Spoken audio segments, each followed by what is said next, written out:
Good evening, race fans. Welcome in, one and all. It's round number 8. This is the LFM Case King Pro Series. It is the top split, or the very soggy top split we have from Silverstone. It is myself, John Wright, who will once again be taking you through all of the action as we've seen so far in this series.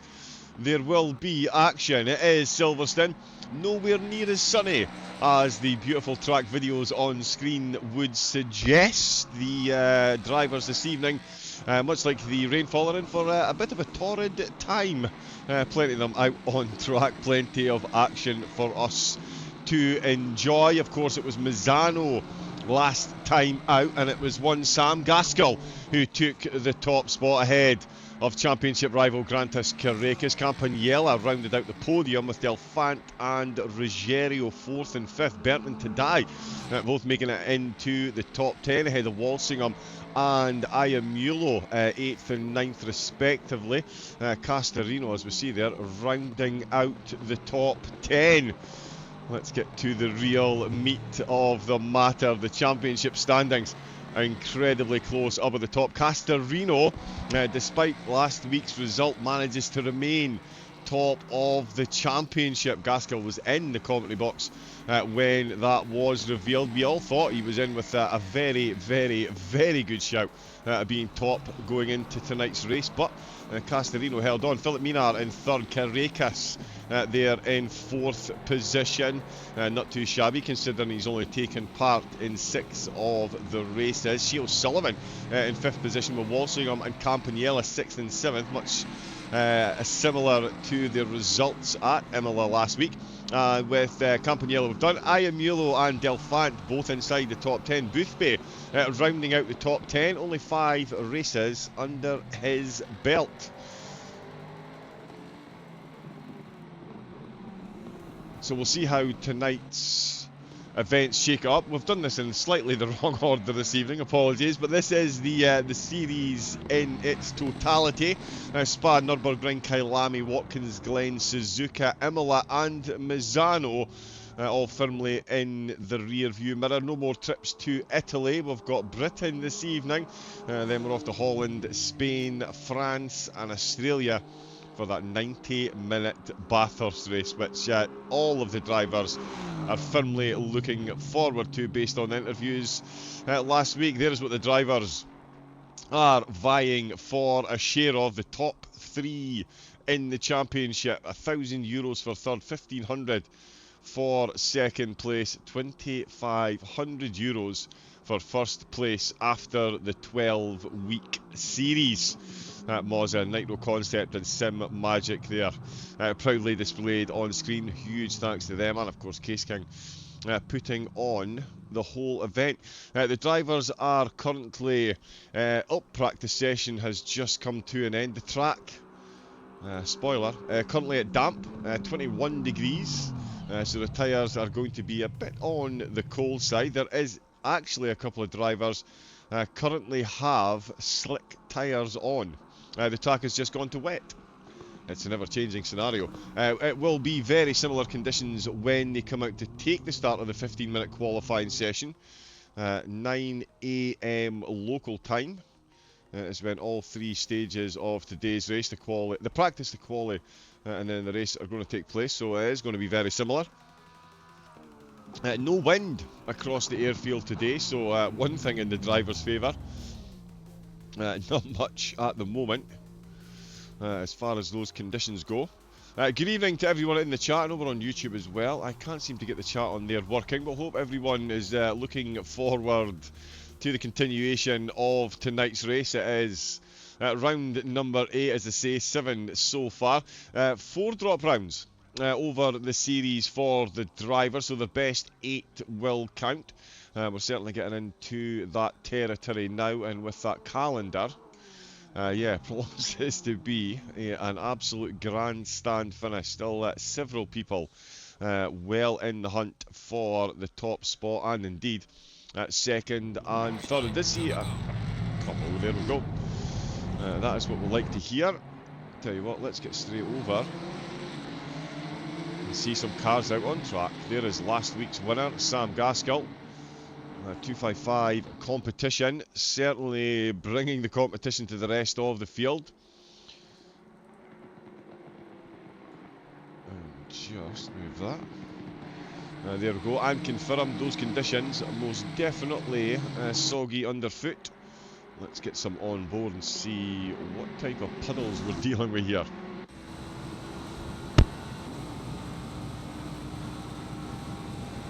So a fair bit of spray. Very close, even in qualifier. But that is absolutely, of course, not a surprise to anyone watching. They've all just come out. You can see a few drivers at the back actually, leaving it late to come out, trying to get themselves a bit of space, especially in these conditions. It is fairly treacherous. The track is wet. It does say the rain's going to reduce slightly, won't make the slightest bit of difference to the quali unless somebody gets really lucky. Here they are through Farm Curve, turn 13, of course, just off the freshly named Hamilton Straight. We may see them bunch up. We've got Luke Whitehead, who is leading the field at the moment in the Ferrari. Castorino, Minar and Gaskell, the drivers we can see right on that rear spoiler of his.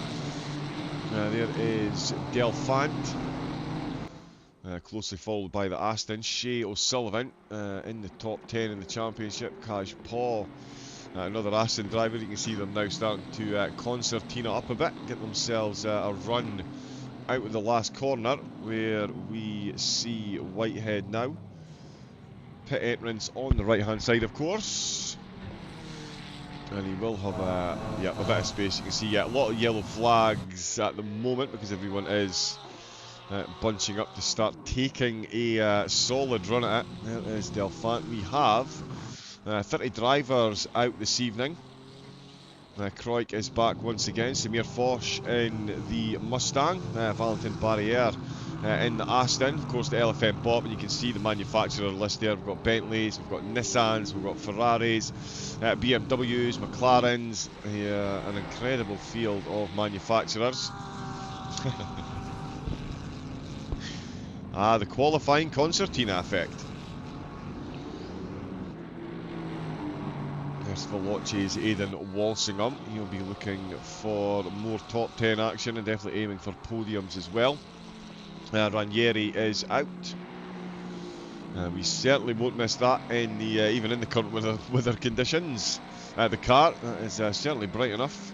Scorsese is out. There's Luke Addison out, repping the full LFM livery. Belic is out as well, another Mustang driver. We'll see how they do in the wet. Amundsen is out in the BMW for West Competition. A slightly new livery for West Competition. Let's sneak a look at that. I like. Sasha Wassner out in the Bentley. We'll see how the Boltley does this evening.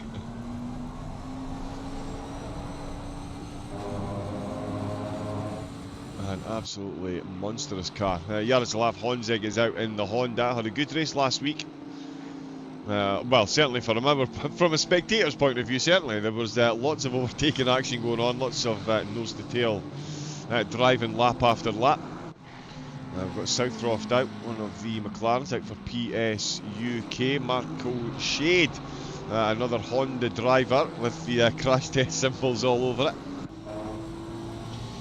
You love to see it. It's almost written in the stars that this will be the only car that makes it to the end without a scratch on it. What do we think? Bashmir out in the Rari. Love to see it. There is Kalashnikov. It is really good to see the Nissan make a triumphant return to the top splits. There's who's that one on board? That's Ramini, of course it is. For the Oplite team. We've got some times coming in. Provisional pole. Jaroslav Honzig, the Honda, unleashing that incredible straight line speed around the 3.6 mile track. And yeah, Delphant, Honda, second place. Then it is the Nissans of Campanella and Castorino with Walsingham.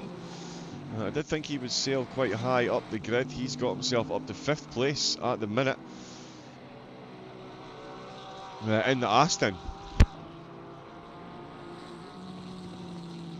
So yeah, just goes to show you how well the bot works.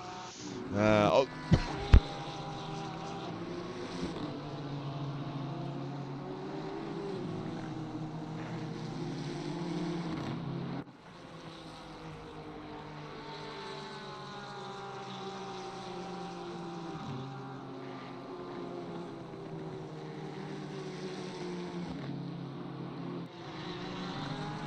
Apologies, but a tickle caught me in the throat there. Where were we? Oh, I was about to disparage myself because the track has gone from wet to damp, so it shows you, just goes to show what I know about weather conditions out there.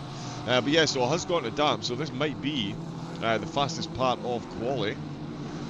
With 8 minutes left to go. If it starts getting wetter again, Campagnella just behind the top two. Castellino and Walsingham have covered Kalashnikov as well. Shade 7th, Gaskell in the top 10. But he's just been overtaken by Luke Whitehead, who goes 4th place with a 203.137, gets himself provisional 2nd row. No, 2 of the 255 cars pulling over. Barriere finds himself in the top 15. Luke Addison 16th, Foch in 17th at the minute. Scorsia, Ramone and Mahoney, who I missed on the run through. He's in 20th. Van Rossum as well we missed.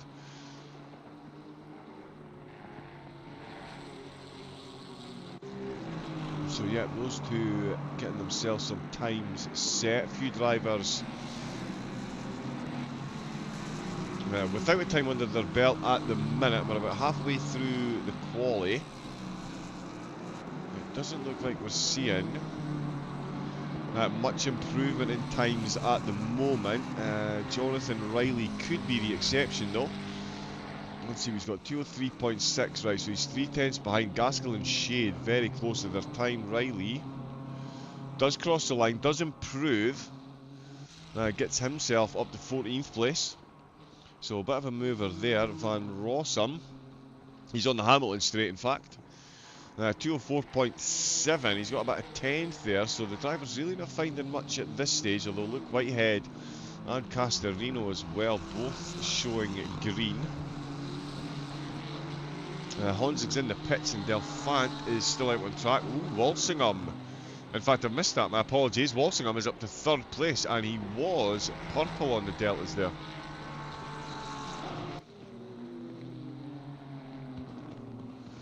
We're still on board with Van Rossum. And in fact, he has invalidated that lap while I was looking at the tower. Patrick Peel is out in the Porsche. He's found a lot of time through sector number 3. He's close to the finish line, so we'll see what he brings home. Just checking, track still at damp, still 0 wind as well. Gets him up to 26th position. Was green through turn 1, no improvement though. Delphant. Oh no, that's not a valid lap, my apologies. Walsingham still 4th with Whitehead just about to leave the pits from 3rd. Shade's just invalidated his lap. Barrier's gone quicker. He's up to 10th, and O'Sullivan still sitting in 7th place. Barrier looks like he's going quite quick on this one. I think we're going to see a bit of an improvement here, and he's certainly going to carry time. There we go. Up to 7th place. No, apparently he wasn't carrying any time, so he's pulled over. Samir Foch pulls over, still 18th. He is, Scorsia now 19th. Minar 15th at the minute.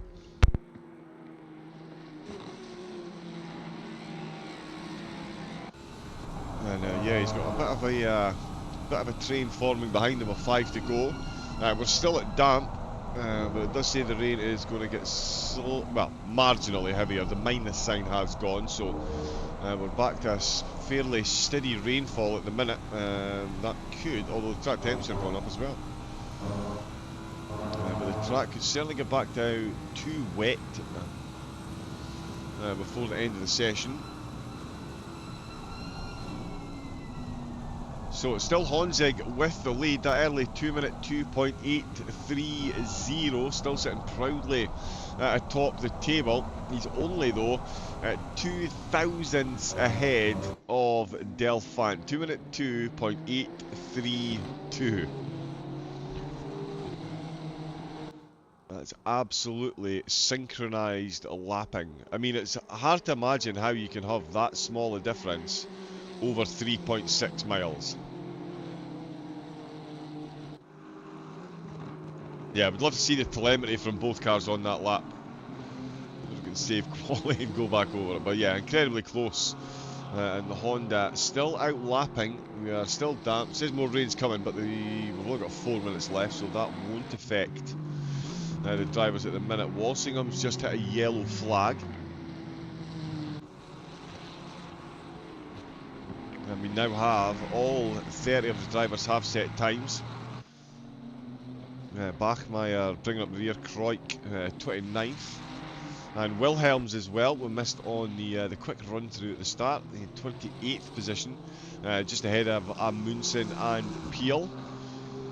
Sasha Wassner with a yellow flag, so he's just invalidated his lap. Oh, Shale Sullivan.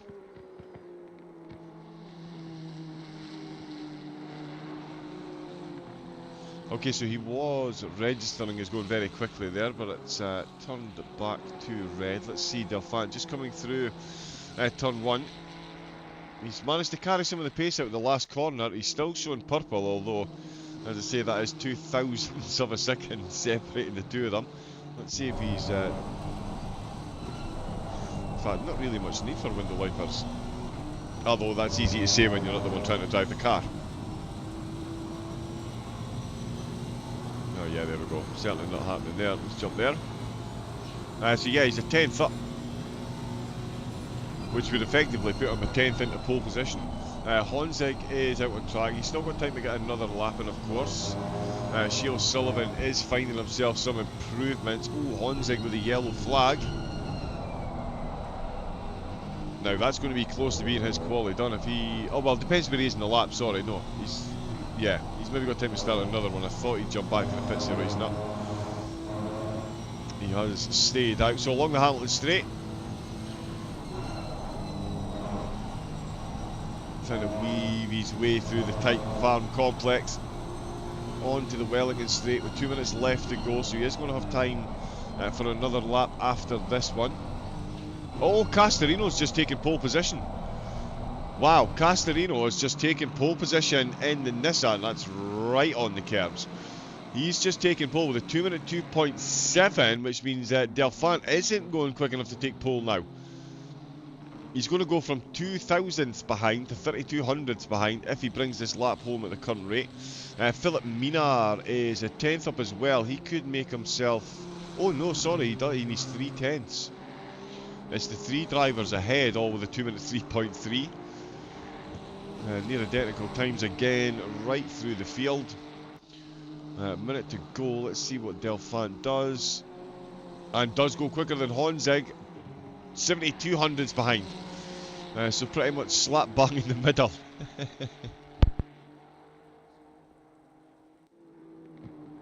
Always the bridesmaid, never the bride for Delphant during the qualifying session so far.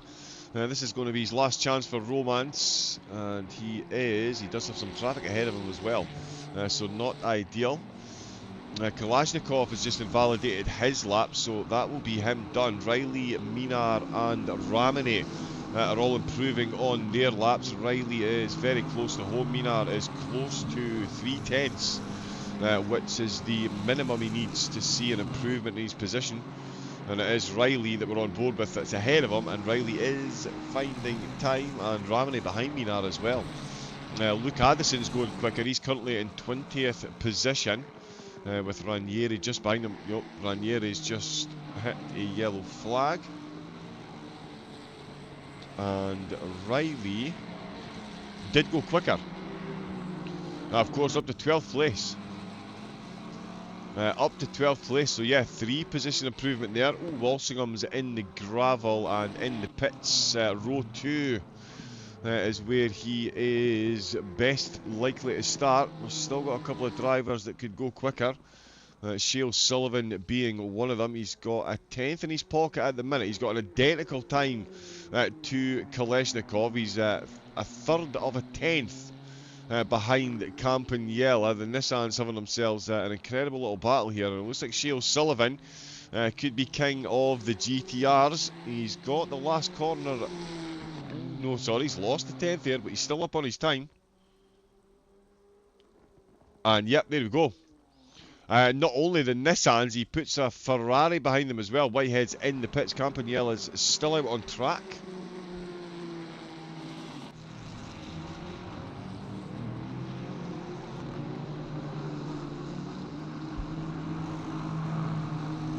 There we go. Sorry, some audio crackling at my end. Hopefully that's not coming through on the broadcast.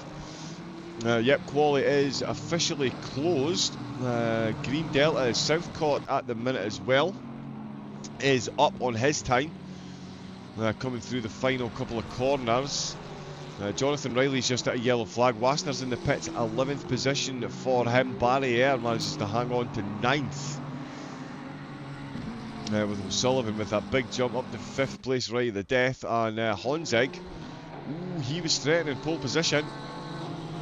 Through sector 3, Honzig might still sneak this one on the last lap. He's pulled over. Is he trying to cool his tyres maybe? Get on the wet part of the track. Or wetter part of the track. It has stayed at damp as well.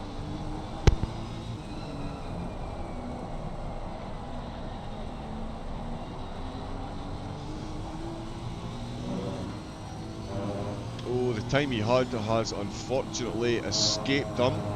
Oh, yeah, no, he's pulling over there. Castorino pulls into the pits as well. So that is the drivers done and dusted with their quali. Right, there is some rain in this session, so watch out for slippery curves and remember to brake early. Some excellent advice. Yeah, absolutely safe to say. That is some very, very, very good advice indeed. Quite the qualifying session that was. 2 seconds separating the 30-car field. Again, 3.6 miles on a damp Silverstone. That's not too bad at all. We'll get the results of quali up in a moment.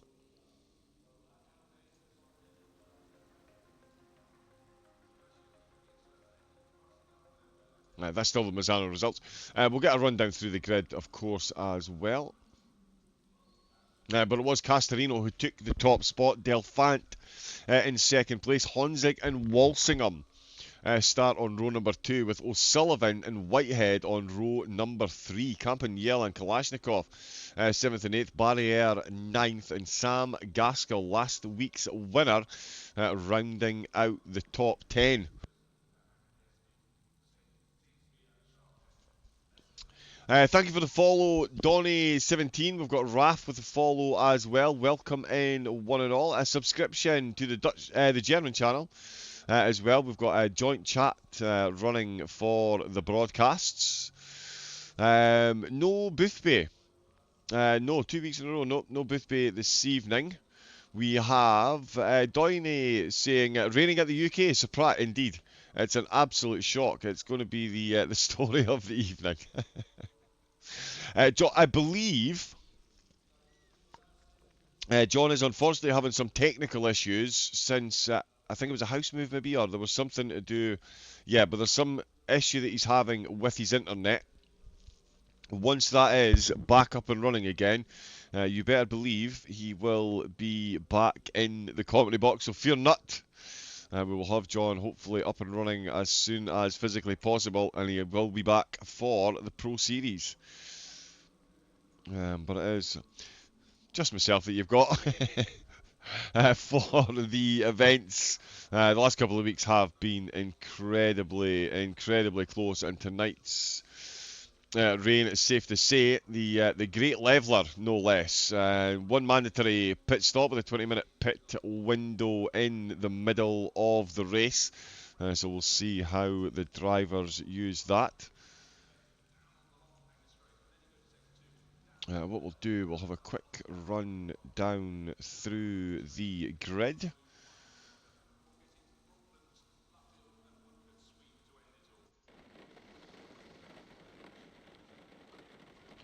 Oh, whoops, my apologies. We've got a couple of shortcuts. There we go. So there is Amadeo Castorino. Sorry, everything has really frozen up. That was Delphant in second place. There's Delphant. There is Honzig. Apologies, we are slightly behind. There is, yeah, Aidan Walsingham starting in fourth. And then Shea O'Sullivan in fifth position. Then it is Luke Whitehead starting in seventh place. He is just ahead of Campaniella in the Nissan. O'Sullivan, of course, with that incredible battle in quali. Kolesnikov there, another Nissan driver in the top 10. Three of them, it's a good showing. Eighth position. Then it's Valentin Barriere in the Aston Martin. He is on row number 5 with last week's winner and championship's lead protagonist, one of the lead protagonists, Sam Gaskell, starting in 10th place. Then in 11th, it is Sasha Lassner in the Bentley. First Bentley in the top 15. Riley in the Ferrari. Good time in the Ferrari. We could see some good moves. 203.2 with Cash Paw, another Aston Martin in the top 15. Yeah, the Hondas and the Aston's doing well. There is another another Honda. Goodness gracious. Marcus Shade. Axel Ramone in 15th position. He's going to start ahead of Philip Minar. Down in 16th place this week. We'll see what he can get done in the race. Then it's Michael Frey in the Porsche. 203.8, just ahead of Samir Foch, one of many a Mustang throughout the field. He starts just ahead of Luke Addison in the LFM Ferrari. Team Luke Addison Racing, of course, and he'll be side by side on the grid with Omar Escorcia, starting in 20th position. Behind them on row 11 is Christian Ranieri, the Brazilian driver, with a 2-minute 4.1. He'll share a row with Tony Mahoney, 2-minute 4.1 also, so less than a tenth behind the row 11 driver. Southcutt in 23rd place. Not many McLarens through the field, and Kevin Bellich will join him, the French driver, with a 204.3, less than 2 tenths behind the rows ahead. Amundsen is going to start for West Competition Racing, another driver with a 2-minute 4.3. So we've got Van Rossen. That was the perfect time to stick. In 26th position, there's Alexander Kruk, starting in 27th place, 204.7 his time. Patrick Peel in the Porsche, quite the alliteration, 204.8 for the Porsche driver, with Wilhelms starting on row 15 with a 205.0, still a very good time in these conditions. Then of course Patrick Bachmeier bringing up the rear of the field. In 30th place, the drivers are making their way through the village complex. It's going to be absolutely harum-scarum through there at the end of lap number 1, that is for absolutely sure.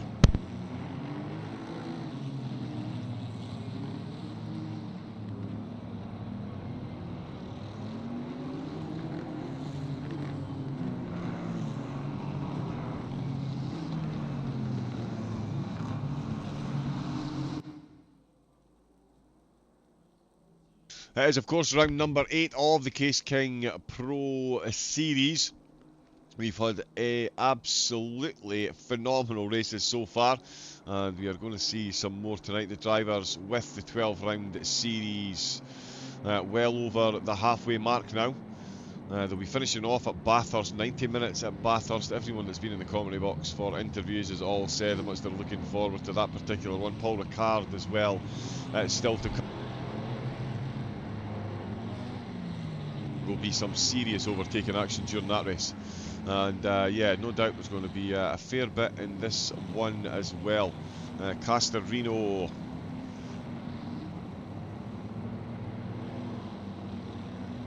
fully leading the way. We need the manufacturer on as well, please. Thank you very much. Excellent. So here we go, 1 hour, 1 mandatory pit stop, €2,500 up for grabs. We'll see who reigns supreme this evening. It's the green lights, it's foot down, it's flat out, and it is flying into turn number 1 for pole sitter Castorino.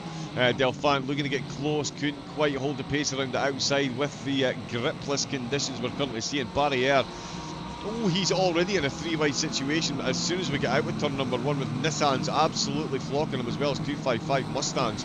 They're side by side in the background. Ramone making up an early position as well. We've got Tony Mahoney sticking a good overtake on his way into Maggots and Beckett's. It's Castorino though who is leading the way. Campagnella gets himself past Luke Whitehead through Maggots and Beckett's. And in fact, he's got a good gap. Whitehead having to go full defensive against Kalashnikov, who's looking to pull the trigger on the way through Stowe this next chicane. Ooh, that's a Nissan having a fractionless moment on the way to the corner. And that Mustang is going to go 3 wide on the way into club, as you do. And there's been the inevitable contact before it could even finish the sentence. Was that? Oh no, oh, and the Nissan's gone again, and the back of the Aston Martin's gone. We've got cars going absolutely left, right and centre, and we did see a car go stage exit left, and it was Luke Whitehead. It was Luke Whitehead. Let's jump on and grab a quick replay and see exactly what's happened. There he is in the Ferrari. We're coming into Stowe at this point. Just before we get into the Hamilton Straight, though, is where it all goes ever so slightly wrong. You can see the Mustang there on the outside. The Aston Martin gets off the curbs late, but still early enough. Oh, and just makes contact across the go, and it does look like he's made contact with the wall there as well. So big changes in the top 10. As changeable as the British winner. Castorino, though, holding on to the top spot with Delphine second. Honzig holding on to third place. Walsingham and O'Sullivan joining the top 3. Not losing any positions. Then it is all change, as you would expect. Campagnella is up to 6th place. Sam Gaskell with a lightning start, getting up to 7th position, joining Barriere and Wasner much further in the top 10. Most of those positions coming from Kalashnikov, and of course Luke Whitehead dropping down the order. We've got Marco Shade who's just tumbled down to the back of the grid.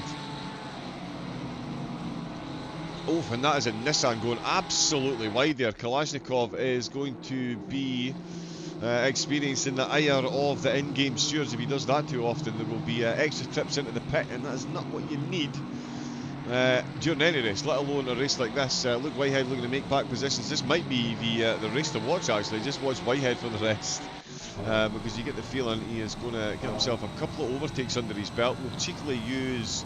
Yeah, so no real damage it looks like. Sorry, we'll have to... Yeah, no, nothing going on at the back of the car.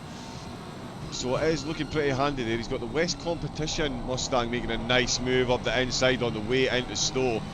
Mustang on Mustang action there. The West Competition car coming out on top of Munson. He's going to have a look up the inside. Goes side by side through club. That is nicely done. No contact within the track limits. The front tyres gripping at the last second there, not the Hamilton Straight. That is Whitehead with another position back. So yeah, no feeling sorry for himself, just get straight back to the action. Delphine is coming under increasing pressure, actually. We'll jump on the bonnet of the Aston, always looks good. The Veloci driver, Aidan Walsingham, he's got a bit of a gap back now to O'Sullivan, if I'm not mistaken. No, I'm not, so that's breathing space in this league, that's for sure.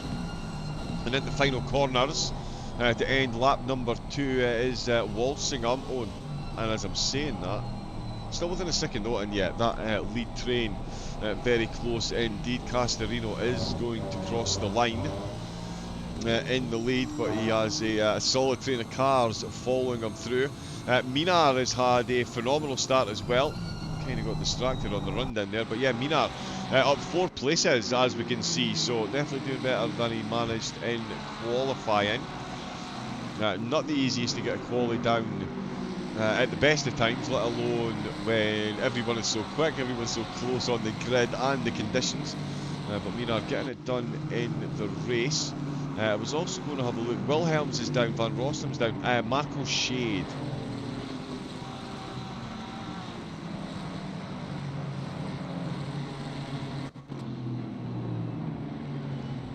So Shade in the Honda, that is of course the crash test dummy one. This is the final corner. Looks like he got a good exit there. It was run wide. Oh, what is it?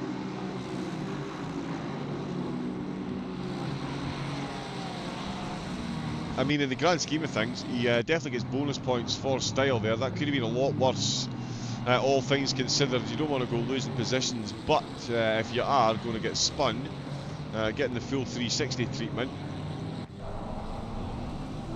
could have saved them a couple of positions. They're 25th at the minute, so down 11, so they've definitely got good pace. So another car worth watching throughout the race. Whitehead's back up to 21st.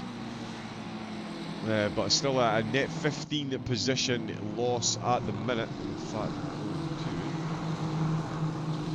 snap that there. Up at the front, Castorino's taking the fastest lap, 203.5. We'll see if he hangs on to that when the rest of the field follow. They're still right on top of one another, with Delphant, Honzig and Walsingham still maintaining their positions, along with Shea O'Sullivan in 5th place. Campanella and Gaskell doing their best to catch up, but Gaskell has a very quick Valentin Barriere closing him down. They've both made positions so far, and Barriere definitely looking for more sooner rather than later. Let's see how close they get across the start-finish line. Oh no, wrong car. There we go. Sasha Wasner still in the top 10. Kalashnikov down 3 positions, so he's lost another one. Kaj Paw making their way into the top 10. So yeah, phenomenal start there, although Kalashnikov retaking the spot. Yes, so Kaj Paw is back behind. That's it with turn number 1. So yeah, Kalashnikov getting a good overtake there. Here is more Aston Martin on Mustang action.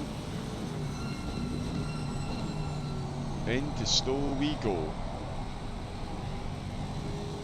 The race engineer did say clearly at the start of the race, there's slippery curbs, avoid them. I think that is selective hearing from the drivers. Yeah, I hope that tyre squeal is coming through on the stream. I hope you can all hear that. Let me know. Oh yeah, there we go. You can't push your luck, and you definitely don't want to push the limits. We're only 8 minutes in, and we are due for more rain. There is plus signs for the next 30 minutes of rain. It's going to be starting pretty soon, so it ain't going to be on damp for long. 22-degree track temperature, so tyre pressures are going to be fun. Jaroslav Honzig still looking to be the lead Honda, and then hunt down the race leader, but these two running very nicely indeed. Chardy getting very close. Walsingham just hanging on at the back, and Shea O'Sullivan certainly bringing himself closer once again to the top 5, to the rest of the top 5. Campanella and Gaskell still separated by 2 seconds. Barriere, oh, there's a new fastest lap. That's Castorino going quicker, and Barriere still looking to find a way past Sam Gaskell if he can. Gaskell hanging on to that 7th place absolutely firmly at the moment. Jonathan Riley has been overtaken by Philip Minar. The two of them were almost inseparable in qualifying right until the last couple of laps. That's Riley down a position, Minar up 4 spots, with Kaj Paw ahead of them, and not too far ahead. And I tell you, actually, Kalashnikov isn't too far ahead of them either, so this group is coming together very nicely, certainly as far as me's concerned. Luke Whitehead has made back another spot. He has got Chris Southcott ahead of him now.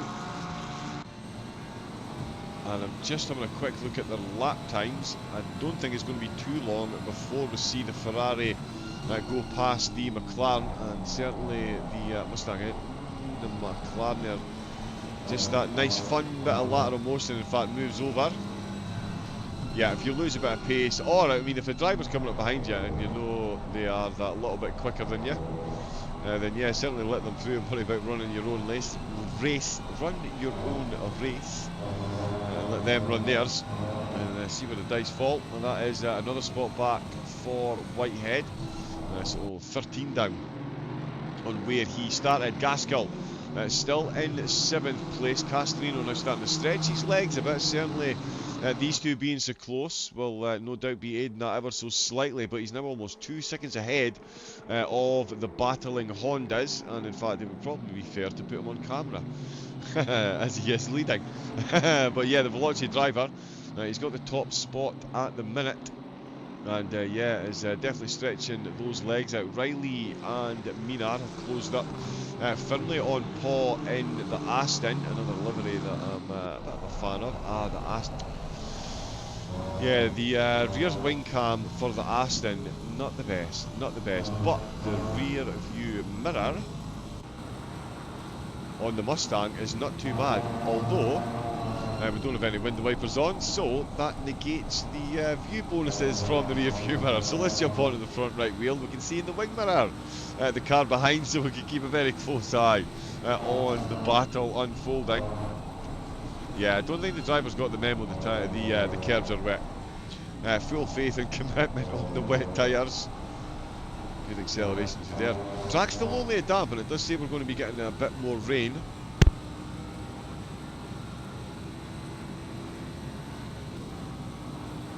And the track temperature is increasing. So that is at least something working in the driver's favour. 23, not too bad, so they should be able to fully work the magic.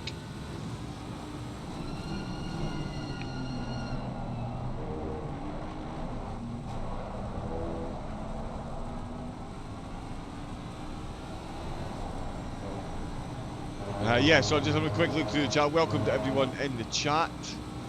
I hope you are all enjoying. I am just looking quickly.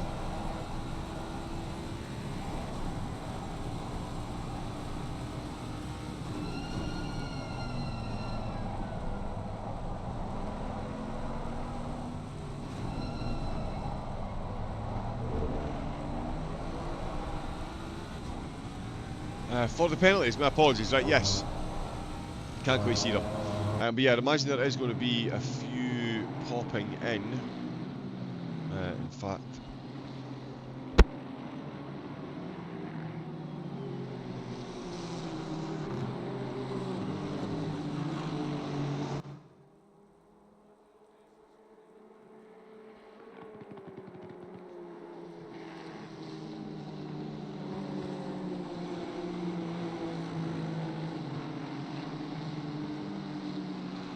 I'll have another look for that another time.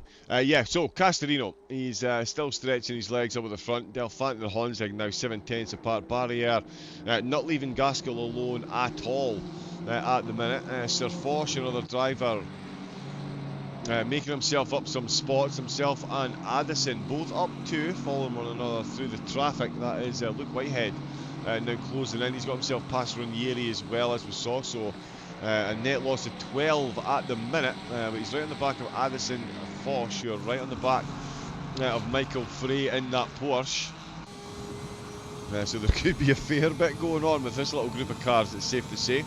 You can only see Sir Foch, but there is the train behind.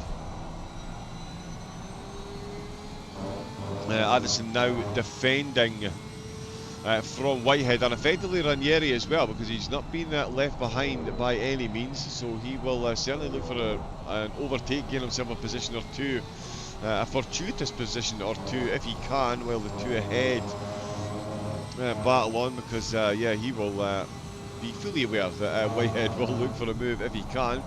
So will Addison as well. Sir Foch and Addison very much the filling in the sandwich at the minute. The Porsche driver, I know, they look, wow, to tell you what, the Mustang's done really well on the brakes there. And the Ferrari, and he's gone up the inside. That's 2 laps in a row he's got a move done through that corner complex. Addison now behind, so he'll be looking to follow through, follow Whitehead through, no doubt.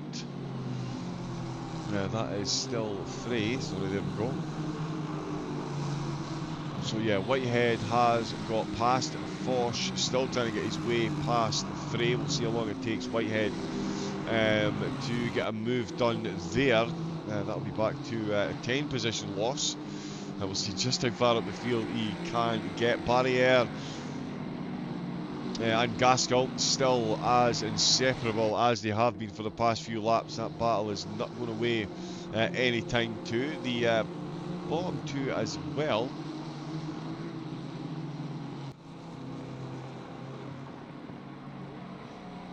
Sorry, yeah, Bachmeier and Kroik, they're changing positions as well, actually. Quite a few times. Oh, there we go, and that'll be why. The back tyres, absolutely no grip out with turn number 1. There for Kroik. And that's put him behind at the minute, Van Rossen, sorry, in there as well. Amundsen and Wilhelms losing positions at the start. So a solid battle there, and in fact, I've just seen Foch getting the move done. Oh, he had it temporarily done there right at the end of sector 1. He was side by side, or his nose in front, in fact. Whitehead certainly pressing the issue now. Let's see, Foch does look like he's got his window wipers on. Good man. Love to see it. So yeah, here we go then. Foch was ahead of Frey. He's now got Whitehead breathing down his neck. I'm going to tell you, they're getting a decent gap back actually to Addison. We'll see him appear. There we go. Oh no, he is getting very... Oh, and he's made contact. There's been contact. Addison has tapped the back of Whitehead, and thanks to the slippery conditions, that has left Whitehead spinning, reeling and rejoining the track through the loop onto the Wellington Straight. Yeah, first half, first stint, certainly won't forget. That's him back down to 23rd position. Such an innocuous tap there. Addison just sending round Whitehead. That's giving a bit of breathing space, certainly, to Foch and Frey to continue their battle for 15th position. Kalashnikov, I think, is made back. Oh yeah, he's only down 2 now, so yes. Ah, of course. Yeah, a couple other drivers dropping down. Marco Shade, another driver with that early unfortunate contact, saw him off track. Saw him with the 360 spin. So he's down 7 positions on where he started, but he's got a Scorsia just ahead of him. So that is going to be a fun one to keep an eye on as well. Castorino, 3.3 seconds in the lead. He's not for sharing the lead of the race in the early stages, it seems. He's a Veloci teammate in the Aston, looking to get himself on the podium at the expense of Honzig. Honzig not keeping pace with Delphant now, and Walsingham certainly getting himself a bit of breathing space from O'Sullivan, who's now 1.3 down, but still got a comfortable 2 seconds ahead at Campagnella. He's looking pretty solid there in 6th position himself.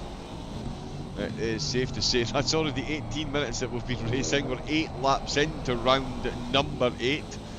It was sunny Imola last week, soggy Silverstone this week.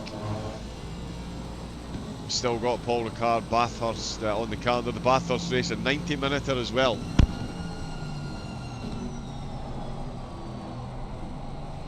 Yeah, so absolutely make sure you get tuned in for that one. Kalashnikov. Oh wow. I'll tell you what, you opened that corner up nicely there with the Nissan was well positioned. This could be in Kajpaw ever closer, because Philip Minard is certainly getting ever closer to yeah, potentially top 10 position. Definitely say that's not out with the realms of possibility, that's for sure. Walsingham and Honzig, they are now starting to get themselves pretty close. We are getting close to the opening of the pit window as well. The track is still at damp, so yeah, my weather prediction skills absolutely in the bin. We won't be using them anymore, that's for sure. Lipes, thank you very much for the follow. If anyone is wondering again, if you've just tuned in, we do have the German broadcast and the English broadcast, the chat sharing. Oh, is these two going side by side at Aston? trying to get it on the way through turn 7 there. Through Stone, not able to get it done. Head into the club chicane. We've seen a few attempts through here. Nothing doing this time. Walsingham not able to make it stick, but certainly letting Honzig know that he is there for an overtake if one presents itself.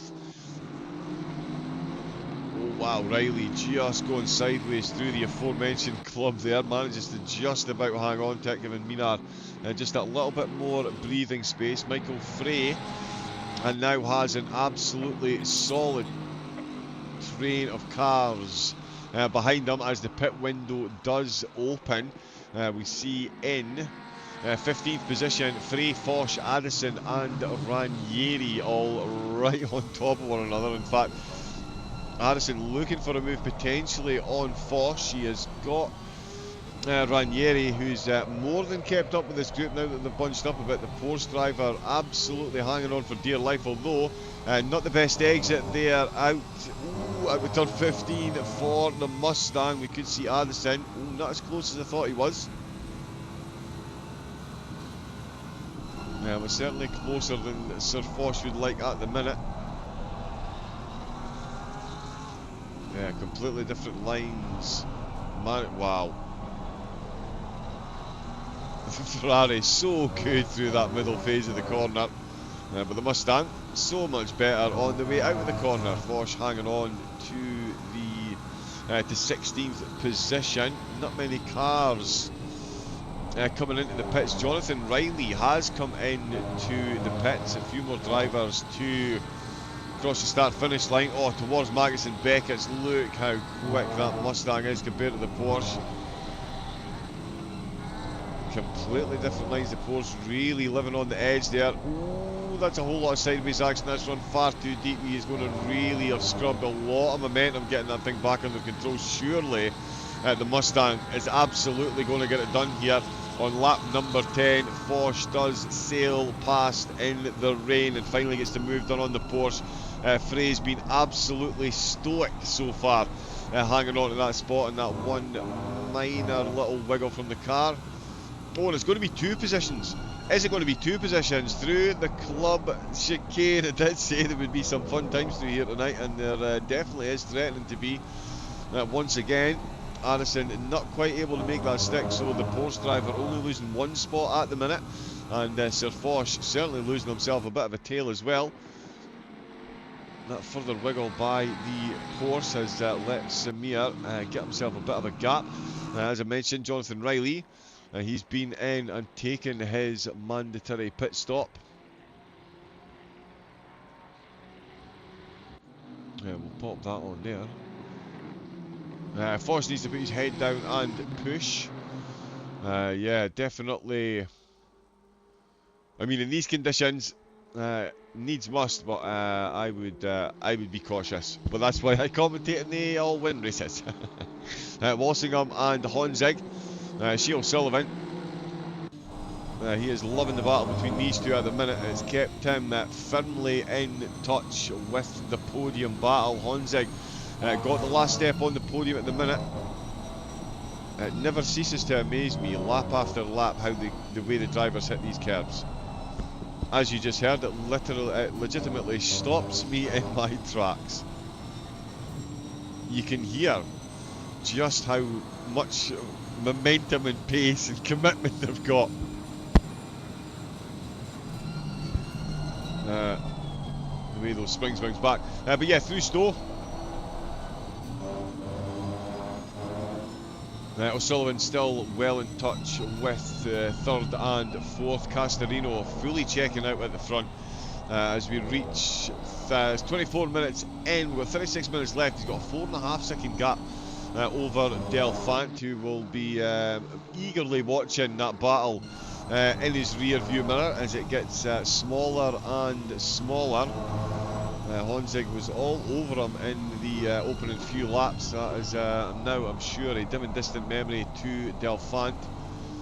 He'll be able to take whatever pit strategy he was originally planning, you would think. I wonder if any of the drivers adapting their strategy as far as their pits go. The depending on how close they are. Quick update on Luke Whitehead once again, 19th position. He's now up to, so he's definitely going to have nailed the most overtakes in the race, that is for absolutely sure. Unfortunately, he's going to need a lot more if he's going to get back towards the top 10. Kalashnikov, Barrier, Wasner, that's Kaj Paw in the background coming under pressure from Wasner. Wasner in the Bentley. Is it going to... Oh, and he's had the back right out of that there. Couldn't get the car stopped in time. Kaj Paw, and what that's done is it's brought Philip Mina right into the hunt. It's put those two side by side. Paw will be eternally grateful he didn't get caught up in that one. Wasner comes into the pits. So that's the end of that one there, but certainly that was very much a side-by-side moment. The drivers now starting to come in, so we will do that and get a look at tracking their positions. Yeah, there we go. Michael Frey. Oh no, yeah, sorry. Wasner's come in. Ranieri's come in as well. Ranieri has come in as well. And Van Rossum. There we go. I knew there was another one. Oh, and Luke Addison's been in as well. So Luke Addison has come in. He's back out in 30th position at the minute.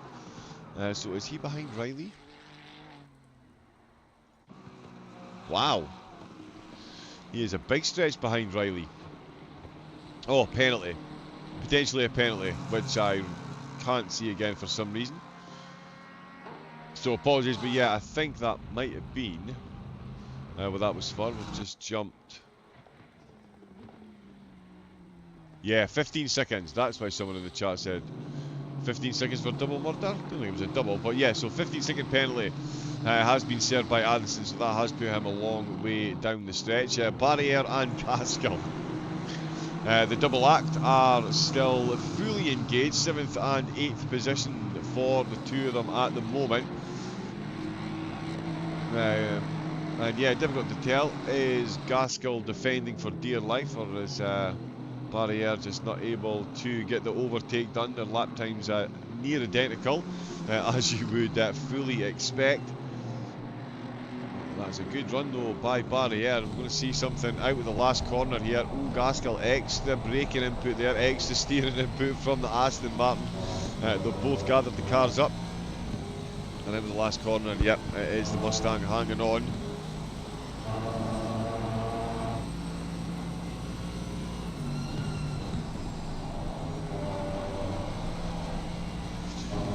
Two and a half, 3 minutes time, we will be at the halfway mark of the race. It will be the halfway mark of the pit window as well.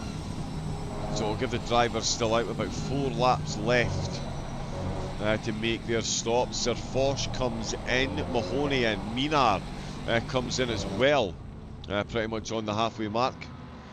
So yep, he is in. Frey and Peel has stayed out. Samir Foch is in as well, and Amadeo Castorino is still giving it the full Mary Poppins, absolutely singing in the rain up at the front of the field in the Nissan. He is on the Hamilton Straight for the 13th time of asking, and there's certainly not been any unlucky laps for Amadeo so far. This is going to do his championship hopes the absolute world of good, especially with Delphant and Honzig currently in 2nd and 3rd.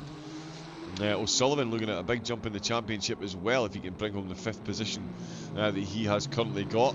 Long way to go before we confirm that though, of course.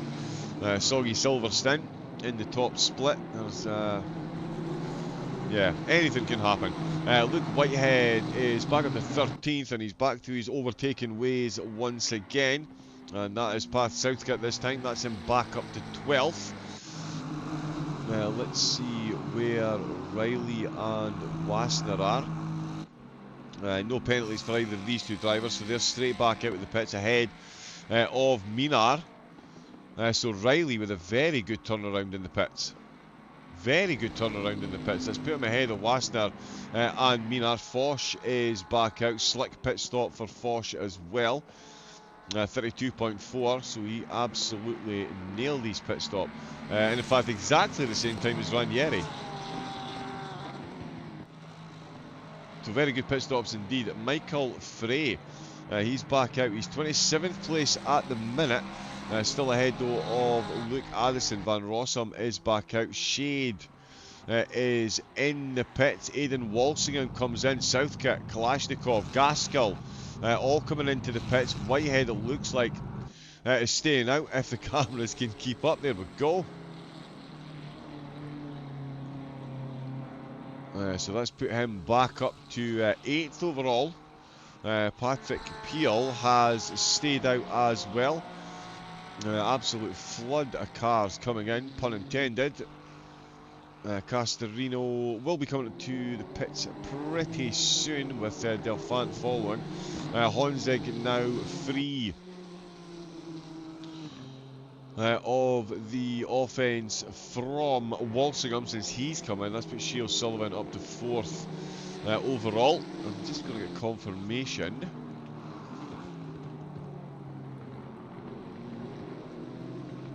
Of the gap between the two of them. There we go.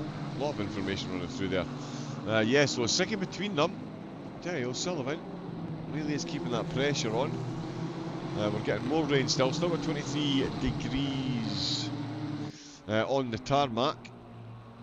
O'Sullivan following him straight over.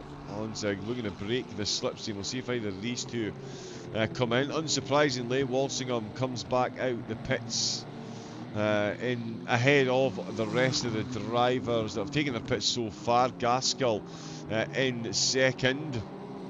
We'll see what yep, and there we go. O'Sullivan is coming in. Delphant's come in from second place. Castorino's come in as well. The race leader has come in just past, one lap past the halfway mark, so we're going to get some solid answers soon. Barriere has stayed out.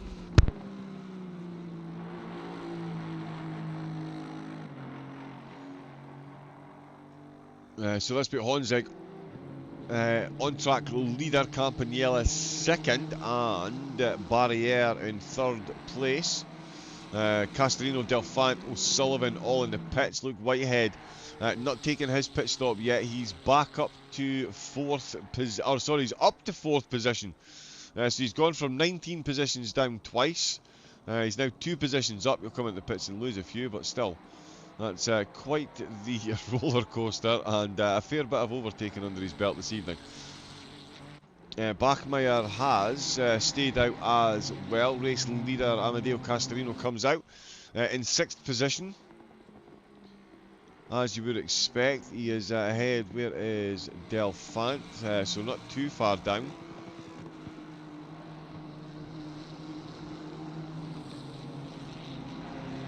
Castorino, Jonathan Riley, 26.7 seconds for their pit stops. Waston with a 26.8. The 3 quickest so far. That's how you win races in the top split. Quick in quality, quick and consistent in the race, and quick in the pit stop as well. Because every 10th of a second absolutely counts. Through Stowe we go with the Honda of Delphant, looking to overturn the apple cart up on the top spot. We're on track. It is Jaroslav Honzig at the minute, but Castorino will certainly be back there once the drivers ahead come in to the pit.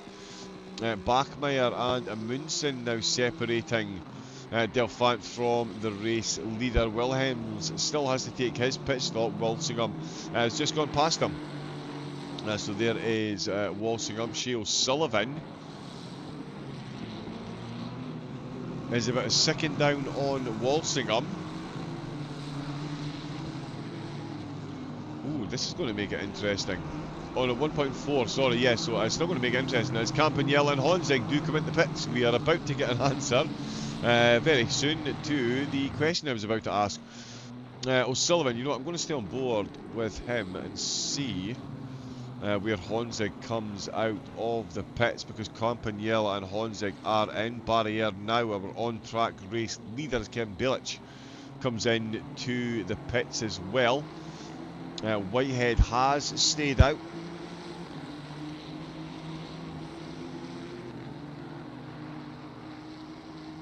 Here's O'Sullivan. Where is Honzig?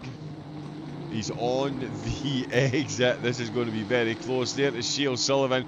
That is how close it is. The finest of margins between the two of them. And O'Sullivan, he's got so much momentum through turn number 1, but Honzig has got just enough to keep him ahead through Maggots and Beckett's, but he is going to be on some much colder tyres than the driver behind, so the perfect opportunity for O'Sullivan to pounce is when the car ahead is just out of the pits. He'll have his tyres in a much closer approximation to the operating window, you would think, with the earlier pit stop. He's going for it in the snow. He sent it right up the inside. The lack of grip on the freshly shoed Honda, although he's over-sent it. They've both ended up off track there, massively off track. But it looks like Honzig's held. Oh no, he's not. O'Sullivan. Oh yeah, no, so they have stayed as you were. Let's have a look at a replay of that.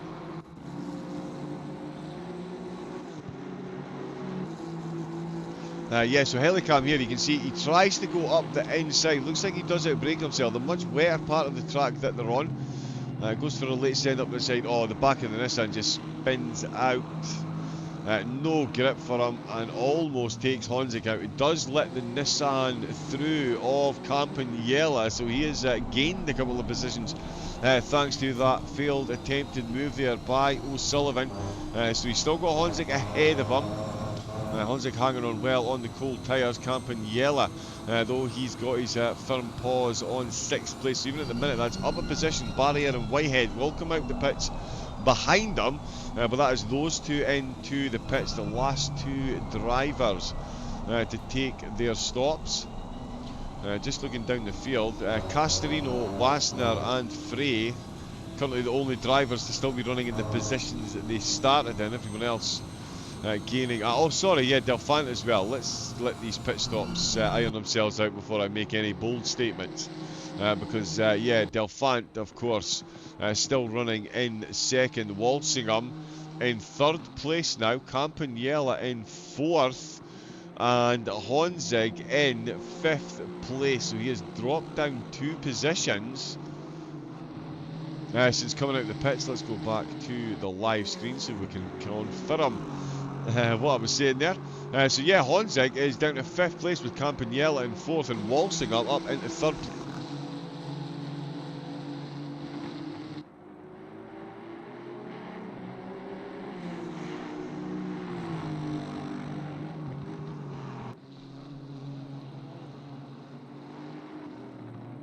So yeah, this is going to be another grandstand finish. Sasha Wassner, it doesn't look like he's done with the overtakes. Valentin Barrier out the pits in 9th place. He's got Wassner just behind him. This could be a spicy one with Jonathan Riley up 4 positions over the piece. He is in 8th place. Sam Gaskell now with a nice clear rear view mirror, because of course Barrier has now got Riley ahead of him. It doesn't look like anyone got penalties during their pit stops there. I think Kraut got 5 seconds. Kalashnikov got 15.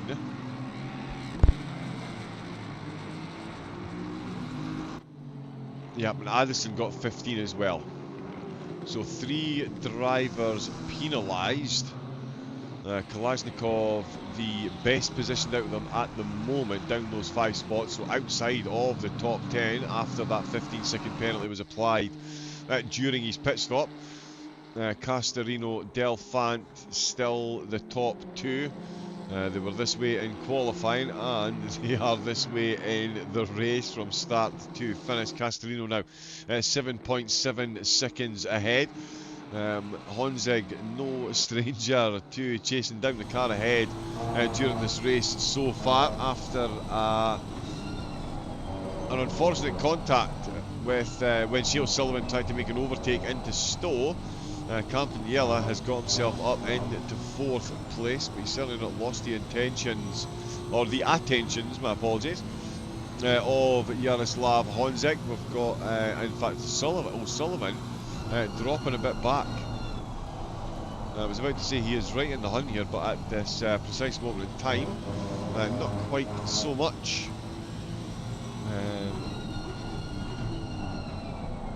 bear with me a moment. Thank you very much for the follows as well. Caster is really good. Bear with me a moment. I'll leave you on board with Jardy. Back in a moment.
Hello again, welcome back to round number 8 of the Case King Pro Series. Quick pit stop for the commentators before we get into the final 20 minutes of the soggy Silverstone race. The pit window has closed, as you've heard. Everyone has been in and out and taken their mandatory stops. It is now the damp dash for the checkered flag. The track has now gone up to West Valentine. Barrier goes up the inside of Stowe. He's got the Aston Martin very nicely done on the brakes there. The straight line speed advantage of the Aston playing well into the hands of Barrier. Good work on the brakes up the inside. Gets himself past Jonathan Riley. That is Barrier. Still up that one position. So as you were before he came into the pits. Honzeg now with a big gap back to O'Sullivan, but all over the back of Campanella. It's now 4th place he's hunting down. Was up in 3rd, Walsingham with a great race to get himself up into that 3rd and final podium position. Luke Whitehead still making moves through the field. At the minute down 10 places on where he started.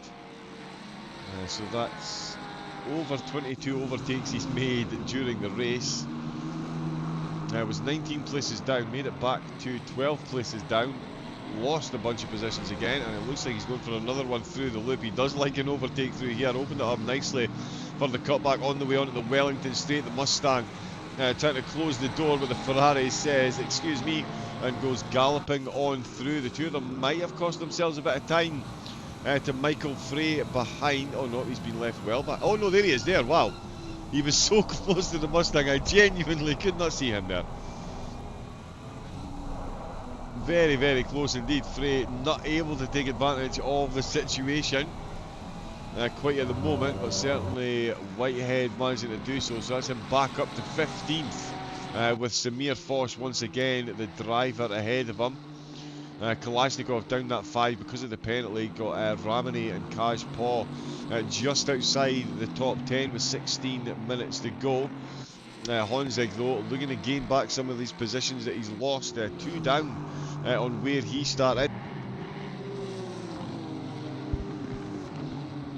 But he is right on the back of Campanella. Walsingham, I'm sure, will be very happy with the current podium sittings, but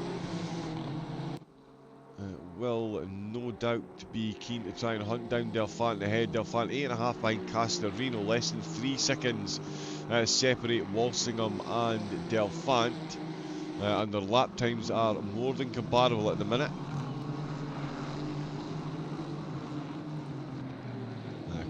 Quick rundown on screen there again of the positions that the drivers have lost and gained so far,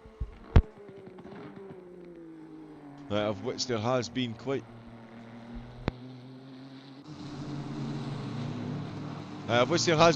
a few. Don't gulp down your tea. Wasner still chasing positions himself. He's got Riley ahead of him. Riley up 3, but he's lost the position to Barriere in this stint, and Wasner in the Bentley really hunting him down. Barriere over on the wet side of the track there.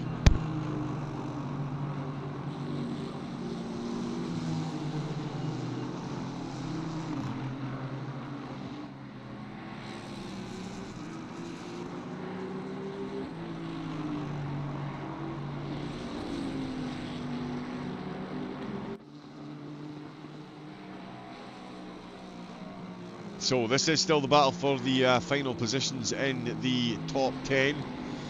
Riley being chased by Wasner fairly firmly. Castorino is absolutely legging it away up at the front. He's looking to breach the 9-second barrier ahead of Delphant in second. Walsingham, as we've seen, up to third place. Nissan, Honda and Aston on the podium at the minute. It is then a Nissan and a Honda battle for fourth place. O'Sullivan definitely losing time as well. Now 2.5 seconds down. Luke Whitehead has caught up to Sir Foch.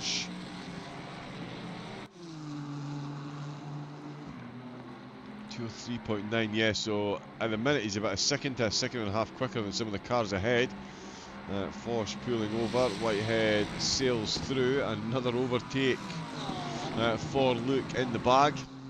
That puts him back up to 14th place with Kalashnikov, the driver, now ahead of him. We'll see if he can gain any time. He's still got 14 minutes left. Just over half a second a lap quicker than Kalashnikov. Ooh, so yeah, it's going to be close actually. He's going to have to absolutely get the foot down, like he's not already. We have got the Porsche Michael Frey looking to get past the Ranieri for 16th position. We've seen the Porsche get a bit lively on Frey so far. Definitely needs to tame it in the wet if he's going to get this overtake done. Ranieri with a good race so far, although as I'm saying that, through the loop it is the Porsche is looking for a Whitehead style move on the way onto the Wellington straight, and absolutely gets it done. The Mustang leaving more than enough room, and the Porsche leaving the Mustang well behind there on the Wellington straight. Nice move, full faith in the grip, and it certainly paid off. We'll see how much grip Honza can get out of his Honda at the minute. That Nissan still... just as we talk about grip, the front of the car, let's go. Yep, curse of the commentator there.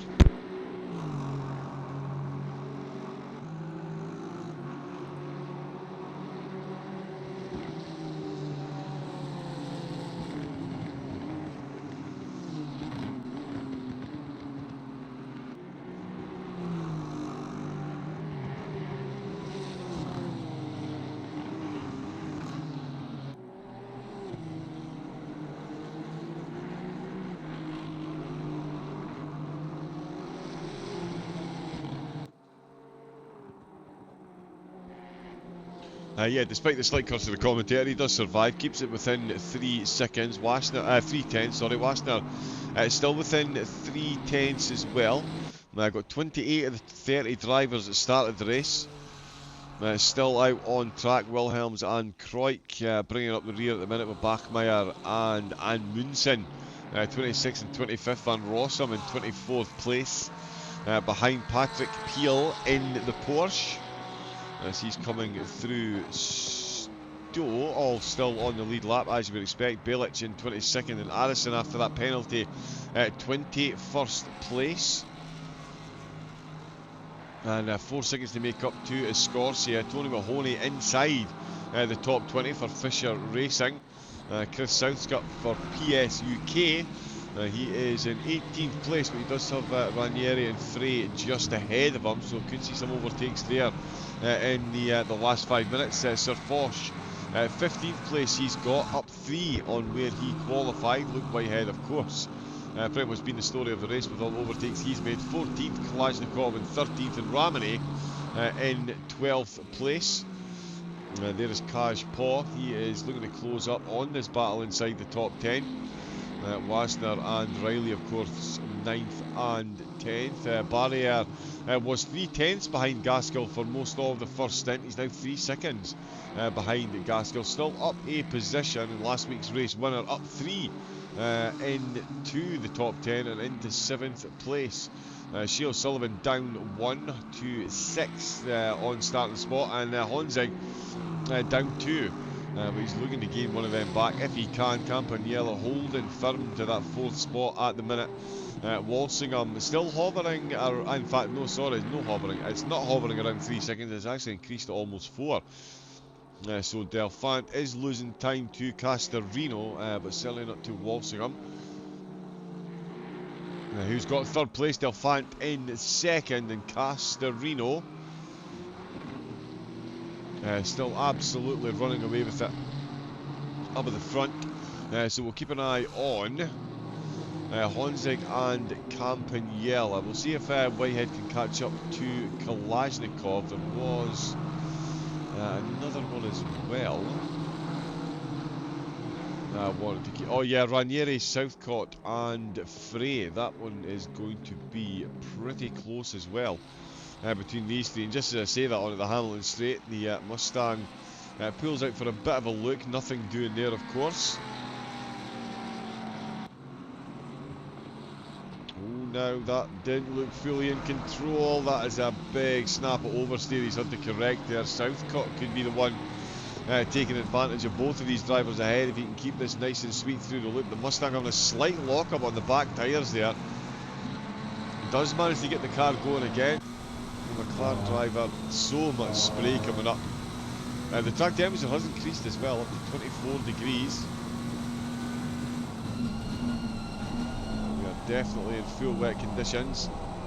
So much further than the accelerator and brake there. As you can see, the fancy footwork required from Southcott, and it's working wonders for him at the minute. Out at the last corner, he's really put the Mustang under pressure. The Mustang's struggling to get that almighty power down and go galloping off into the distance, and it's certainly the McLaren. Oh, another 1/10 of a second, half a 1/10 of a second, it would have been a much different turn one. The McLaren definitely knows that you're not going side by side through there in these conditions, so has to back out of it. Can he get anything done out of Maggots and Beckett's? Wassner and Riley still 4/10 apart. Honzig losing a bit of time to Campagnella.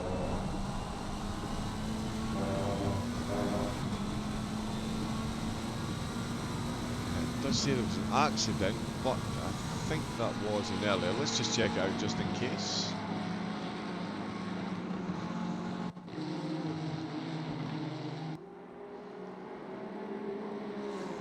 Okay, yeah, of course, this is the yeah, so this is the contact that we saw earlier between O'Sullivan and Honzig. Honzig was just out of the pits, he went for a move up the inside still, you can see the car just complete lateral motion and ran across. That's definitely an incident that could have been a lot worse for both drivers. But they do live to lap another lap or two to the end. 7 minutes, in fact, and the race conclusion will be upon us.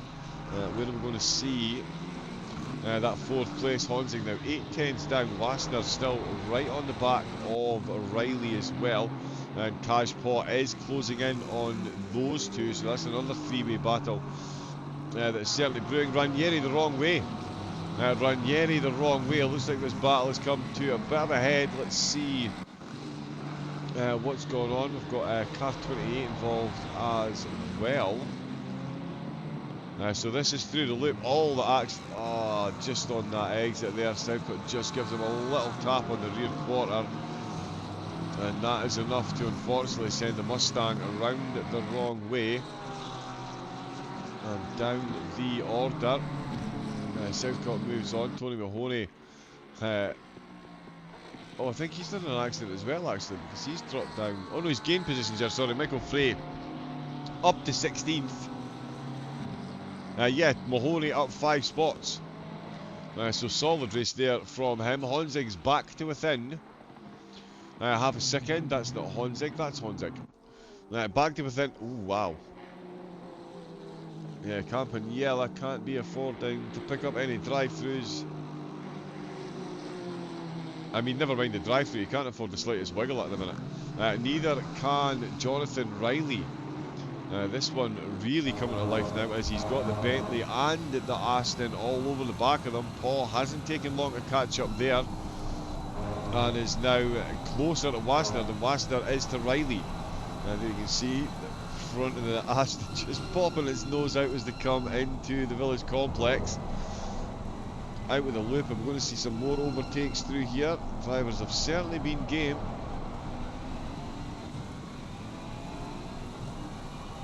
All about the run towards Luffield now. Everyone holds their positions on exit. The Bentley keeps it between the Mayo and the Mustard just about as Kaz Paw right in the hunt for that position there. Wasner with a white flag. Not sure what's going on there. Nothing happened that I can see certainly, but Honzig still within half a second there. Whitehead is within 1.3 seconds of Kalashnikov for 5 minutes to go. That would see him back up to 13th place.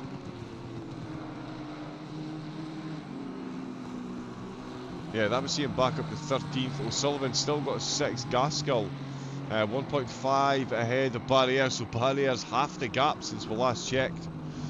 Wasner very close to the Ferrari now. He is absolutely pressing the issue, and is this going to be what Kashpaw needs to steal the overtake himself? Oh no, wing mirrors, window wipers even. So let's jump on here into Stowe. Here we go. The Aston is going to get very close. Look how wide he opens up that corner entry right on the apex. The Ferrari slid wide as the Bentley expected, but what they didn't expect was the Aston to come tearing up that inside line. It's going off the outside.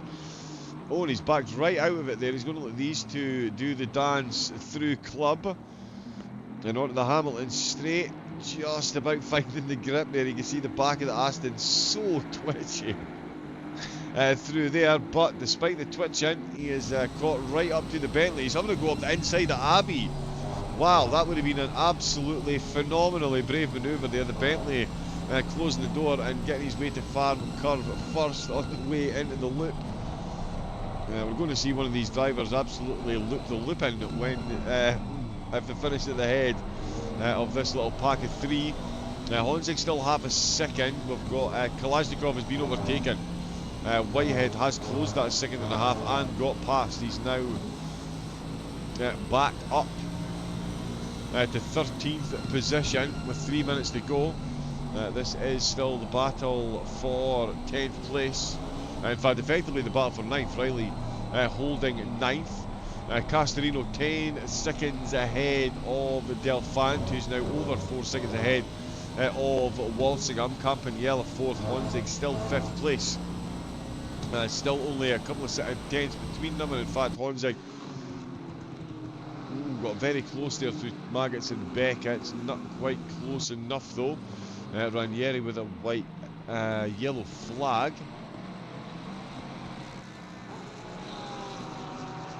And that is not Sasha Wasner, my apologies, it's frozen on me. There we go. There is Wasner, yeah, so let's keep watching this battle. Let's watch it from the rear spoiler of the Ferrari, because that is quite the vantage point for what's been going on here. Oh, Barrier and Gaskell demanding some camera time at the end of the race, as you were from stint number 1. Now, Barrier was behind them for 20 minutes in stint number 1. He's got 2 minutes to try and work his magic and get his way past last week's race winner and, of course, second in the championship. The battle's coming absolutely to life in the closing stages. Cashpaw very close once again to that Bentley, and Riley now with a 1 second gap. That's one of the bigger gaps that he's had so far in this stint. Southcott still closing in on Mahoney. Frey and Foch less than 2 seconds apart. Oh, and the Aston finding a lot of grip out of turn 13 there. He's going to open this one up, aim to get as tight as he can. So that is the final lap has been started. Amadeo Castorino has been absolutely flawless took pole position in qualifying. He's got the fastest lap of the race. He's got joint fastest pit time of the race. And he's got a 10.5 second lead over the rest of the field. That is quite the display of dominance from the Nissan driver in the wet Silverstone conditions, and certainly pays testament to why he is championship leaders. Aston Martin violating the track limits. He's maybe got a couple of them to burn in the closing stages. He's going to need to use them if he's going to get passed by the look of it. Honzig still looking to get an overtake done as well. Down from the podium to 5th position. Where is Castorino? He's just coming through 9 and 10. We need to make sure, obviously, we get him across the line and taking the checkered flag barrier. Still trying to get past Gaskell on his way into Stowe. Can't quite get close enough, but he's going to be very close through Club. And we're going to see another brave manoeuvre through there. Car 13, he's up a spot. Can't quite get close enough to effect an overtake there. Through the loop for Castorino. Honzig still hunting down that spot. Cash Paw as well. Jonathan Riley looks like he's done with this battle for the moment, so it's all about the Bentley and the Aston Martin for those final positions. Castorino though, again, the superlatives are absolutely running dry for the Italian driver. It has been an incredible display from start to finish. And yeah, 4/10 quicker than anyone else's fastest lap, and at a very soggy Silverstone, the Case King Pro Series leader after 7 rounds brings home the race win in emphatic style.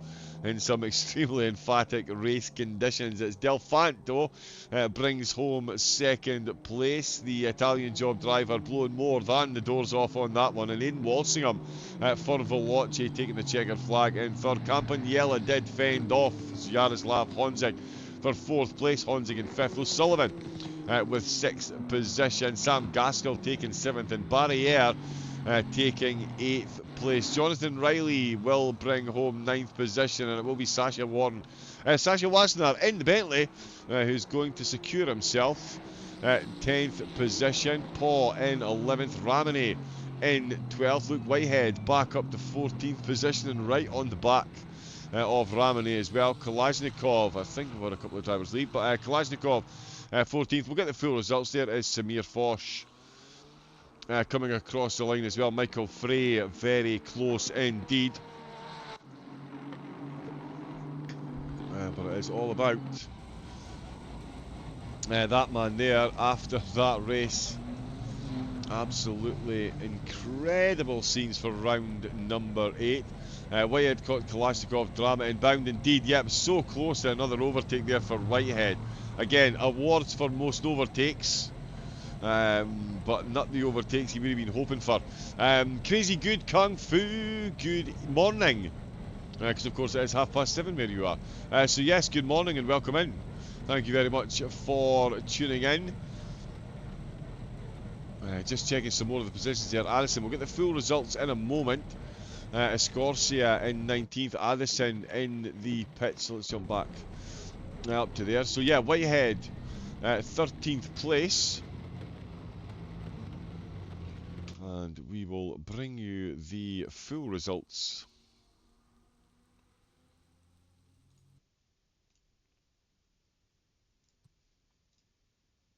As soon as they are loaded in, but can confirm it is a Castorino, Delfant and Walsingham podium. So congratulations once again to them.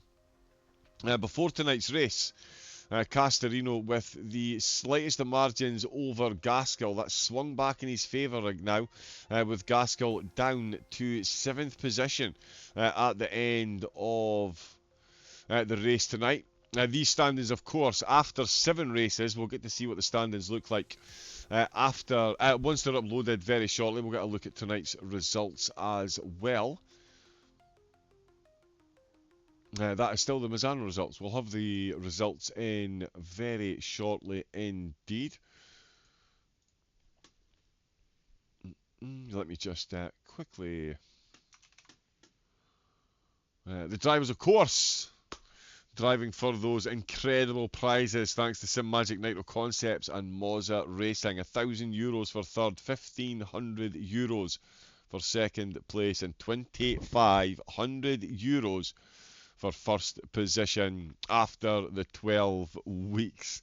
And what a track selection that is. The final four, Zandvoort and then Valencia, Paul Ricard, and 90 minutes of Bathurst. The drivers, the drivers we had in the commentary box for interviews last week, certainly all penciling in.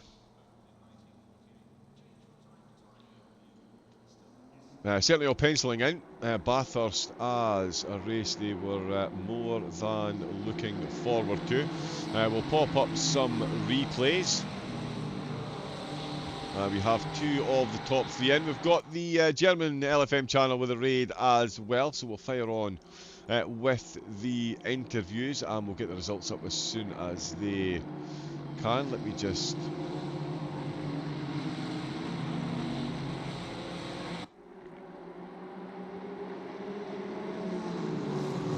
There we go, we finally managed to get him in there. Some Discord glitches. But joining me in the commentary box for a quick chat and give us his thoughts on the race this evening is the lead Honda, and it is Mr. Eric Delfant. Good evening, Eric. That was quite the conditions to be racing in tonight. You must be exceptionally happy bringing home a podium. Good evening, guys. Thanks. Yeah, I'm really happy. I think I did the best race I can do. The first position was impossible, and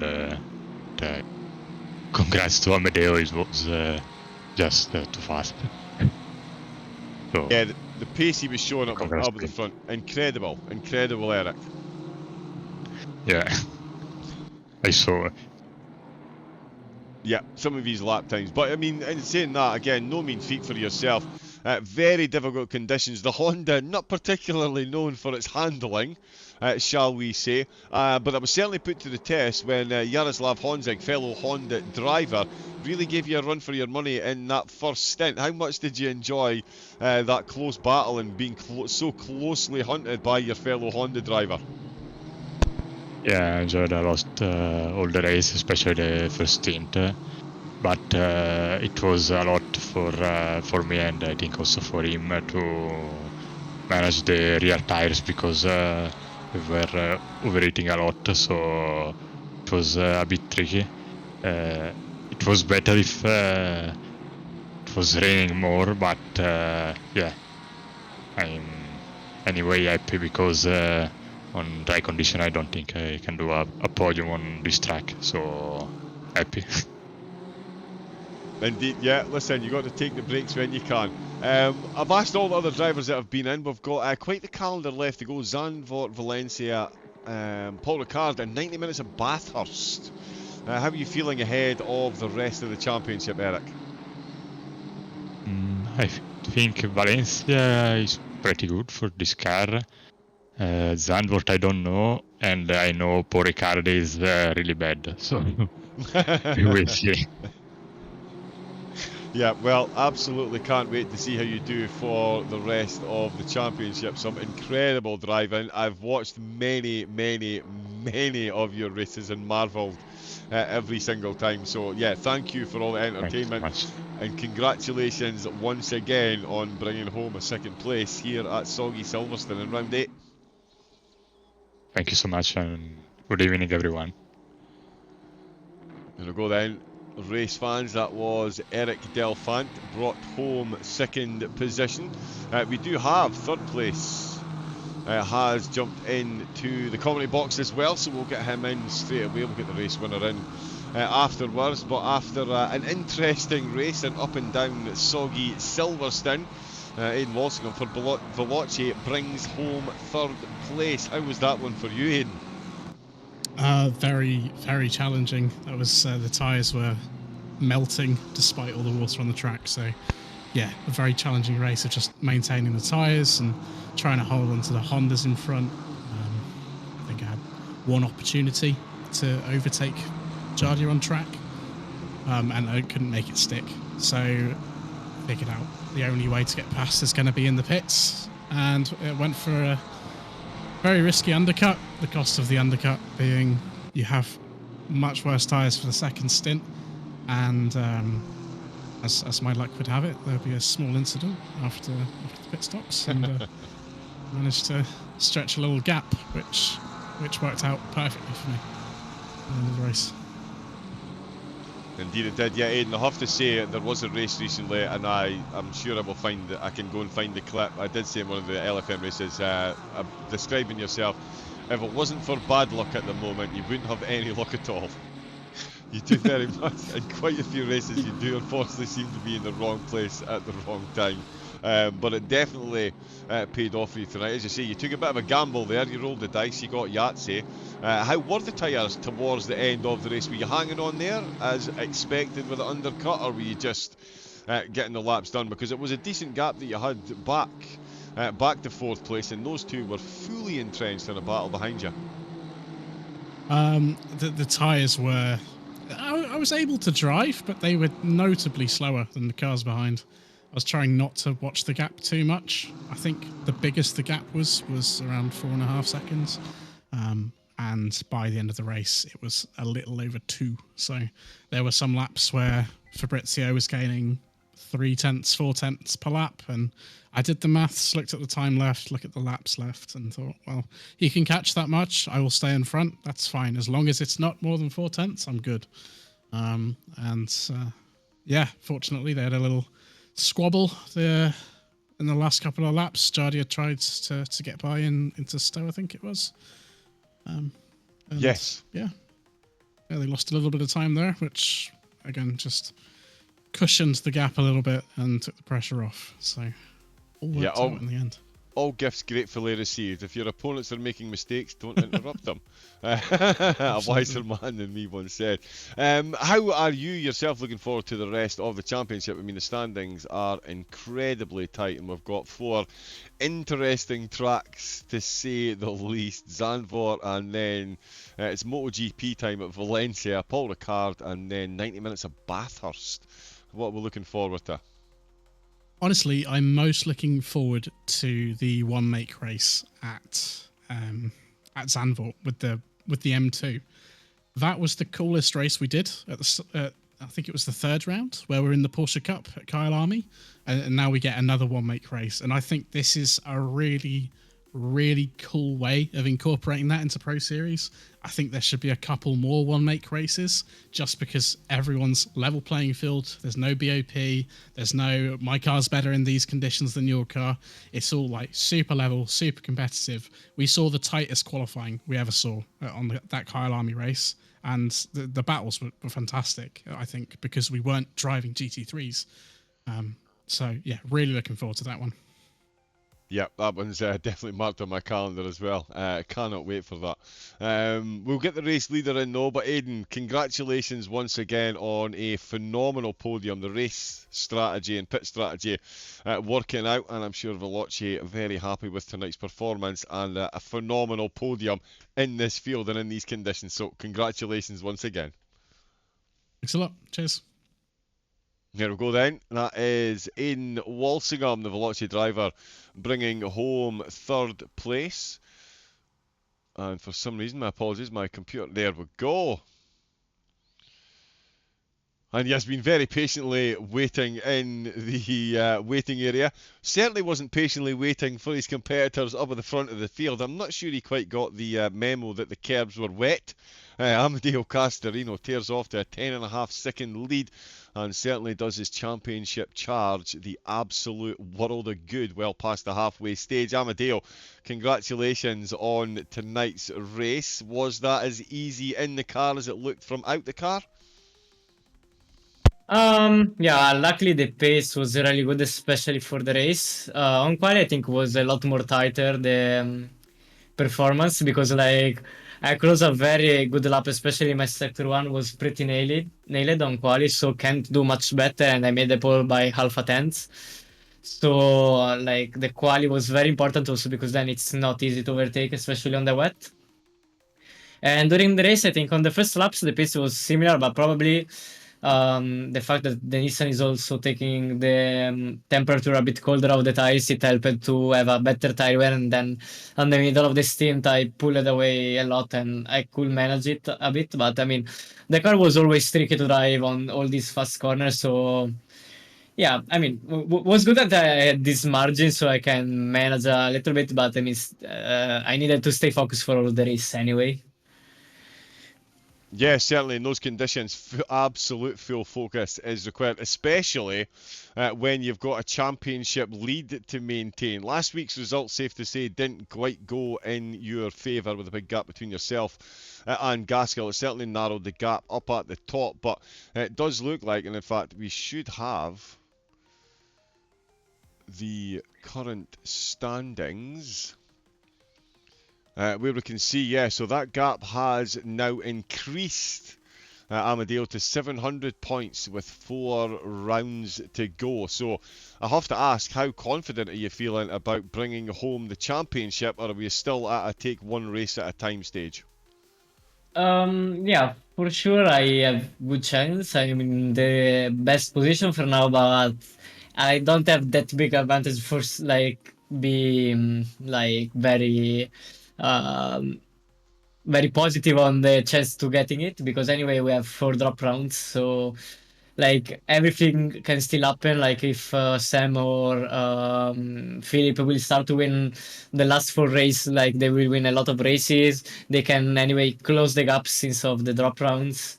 So yeah, for sure I have a bit advantage, but yeah, I can't manage that much. I need anyway to still push a lot. So yeah, it's not that like clear the situation for sure. I'm in a good situation, but it will be not that easy. Yeah, yeah, yeah. And to be fair, as viewers and spectators, we absolutely love how close it gets in the championships and on track, even if it does put the drivers through a bit of a sweat. But listen, that's what you're there for. I've asked everyone else, the final 4 rounds, which ones, again, are you particularly, is there anyone you're particularly looking forward to? Or is there any that you're thinking, you know what, that might well be a drop round? To be fair, like I was more looking to win this race or do a very good result in this race because the next 4 rounds doesn't like every round could be like good or bad. Like I mean, the next one will be very interesting because we are everyone on the same car, so pretty much everything can happen. And in the last 3 races, I think it's not looking that good for the Nissan because most of the races are on low temps, so it should help a bit more the Ford and not help that much the Nissan. But we will see. Will also Paul Ricard will be probably an interesting race because you can do a lot of overtakes here. So let's see. Yeah, well, Also, uh, I will thanks my supporter Franjit for this race, and yeah, that's it. yeah, big shout out Franja and anyone else that supports the drivers. Absolutely love it. So yeah, big shout out there indeed. Yeah, Amadeo, congratulations once again. Another win in the Case King Pro Series for LFM, topping the top split more times than any other driver and topping the charts, and absolutely can't wait to see you for the rest of the season. Congratulations once again. Yeah, thank you. Have a nice evening, guys. Indeed. Thank you very much, Amadeo. An incredible gentleman and an incredible driver. And as you can see on screen, he is still, of course, the championship leader now with a 700 point lead over Sam Gaskell. Big mover though. Shea O'Sullivan gets himself up to third place ahead of Ian Walsingham in fourth position now. Campaniella keeping himself ahead of Honzek, keeps himself ahead of Minar in the championship, fifth and sixth respectively. Michael Frey in seventh. Caracas not racing tonight in ninth place. Wassner moves up to ninth, and Delfant breaching the top 10 after tonight's performance. I'm sure he will be delighted with that. Of course, it is off to Zandvoort in the BMW M2s, a 90-minute race. I am as excited as you all are, I can absolutely assure you. Valencia to follow with Paul Ricard, the penultimate round, and of course that 90-minute once again, it's Bathurst. Cannot wait for that. Of course, the drivers vying for these incredible prizes: 1,000, 1,500, 2,500 euros for the top three. Thank you, Sim Magic, Nitro Concepts, and Moza Racing. And of course, big thank you to Case King for sponsoring the whole series. And thank you to LFM for putting it on. Thank you to everyone that's joined in the chat, all the follows as well. If Chris is in the chat, he's getting very good at this, Chris. Very good. Yep, I like it. He has already started the race. So we're going to go and see Icy. I've had the pleasure of being on the track with Icy. He was about 4 seconds a lap quicker than me.